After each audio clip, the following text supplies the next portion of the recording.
अयोध्या वासी ने उस टाइम श्री राम जी के पत्नी को बाहर निकाल कर कालिख लगा लिया था सिर के ऊपर। अब 2024 में जिस राम मंदिर के लिए इतना कुछ किया है, जिस पार्टी ने, आम जनता ने, उसी पार्टी को, उसी बंदे को, वही जनता ने किस तरह साधु संतों को, मारने वाले को कैसे उसे जिता दिया है।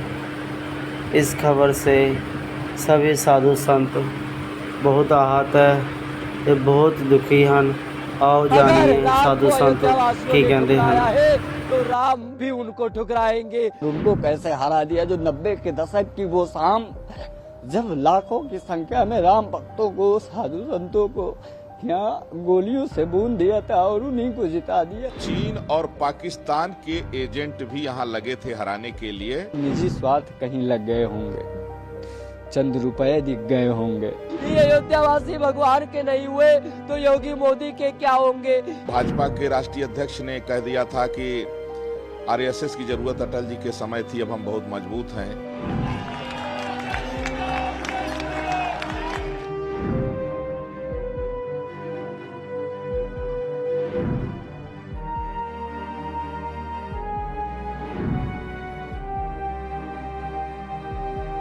एक दलित को यहाँ से जो है जनप्रतिनिधि बनाया, इसलिए कि उसको पता था कि जो यादव वोट है, मुस्लिम वोट है, उसको मिल ही जाएगा।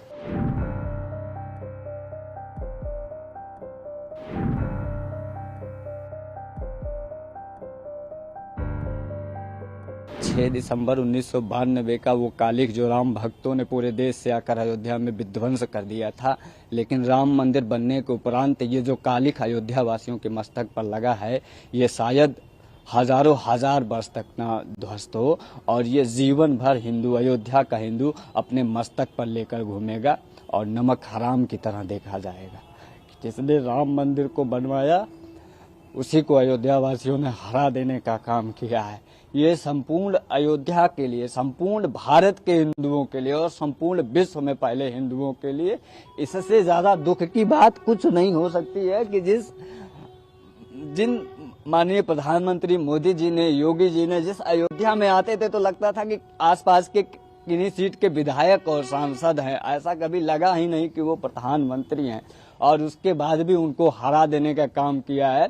यह कालिख हजारों वर्षों तक चलने वाली है और इसे अयोध्या वासी कभी जो है खत्म नहीं कर सकते हैं। ये बहुत दुखद है और इसको कह पाना कि अयोध्या में क्यों अयोध्या वालों ने भारतीय जनता पार्टी को हरा दिया और उनको कैसे हरा दिया। जो 90 के दशक की वो शाम, जब लाखों की संख्या में राम भक्तों को, साधु संतों को यहाँ गोलियों से भून दिया था और उन्हीं को जिता दिया। ये बहुत दुख है।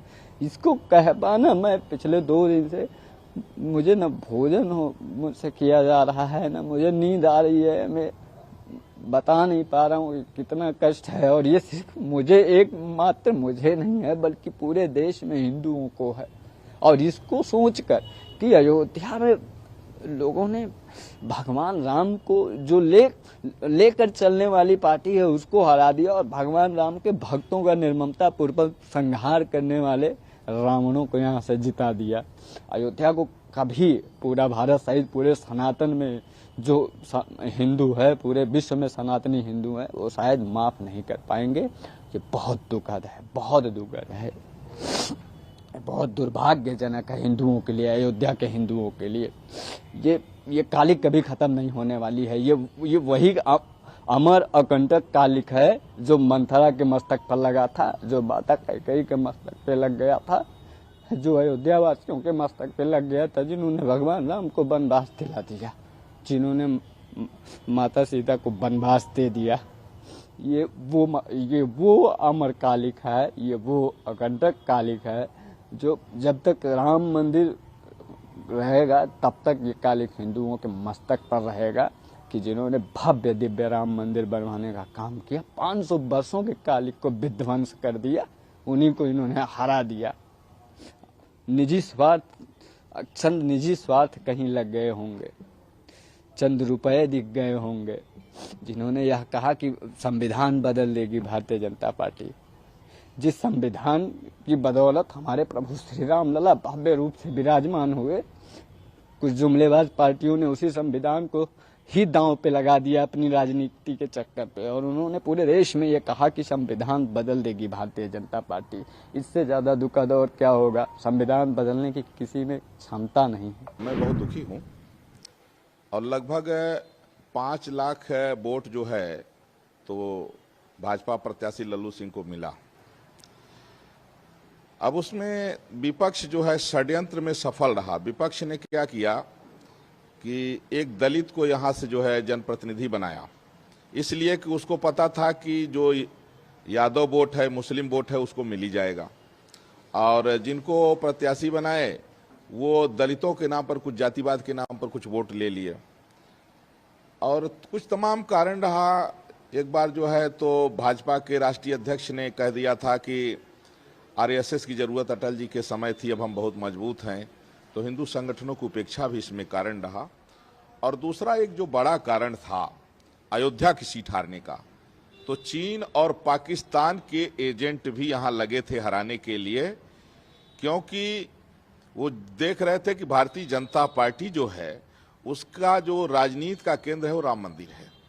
तो चीन और पाकिस्तान के एजेंट यहां रात रात घूम करके, और वो जो है यहाँ पैसा भी काफी बांटे हैं, तो वो दलितों को और ओबीसी को जो है तो समझाने में और खरीदने में कामयाब रहे।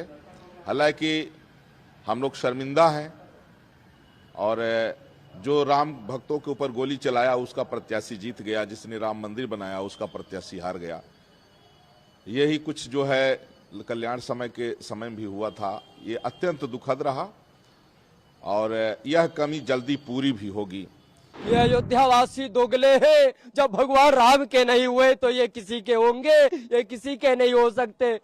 जब माता सीता पे लांछन लगा दिए ये लोग, तो ये लोग जब माता सीता पे लांछन लगाए, उन्होंने त्याग करवाए, तो ये अयोध्यावासी किसी के नहीं हो सकते।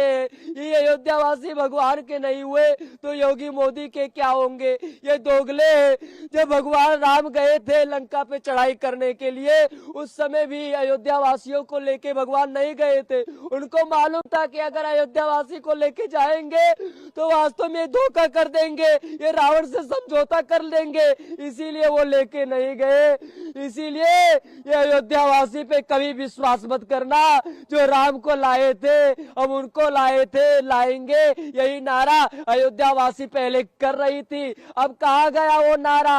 अब कहाँ गया जो राम को लाए थे? तुम लोगों ने ठुकरा दिया। तुम्हारे लोगों के जीवन पे धिक्कार हो, ऐसे अयोध्यावासी पे धिक्कार हो।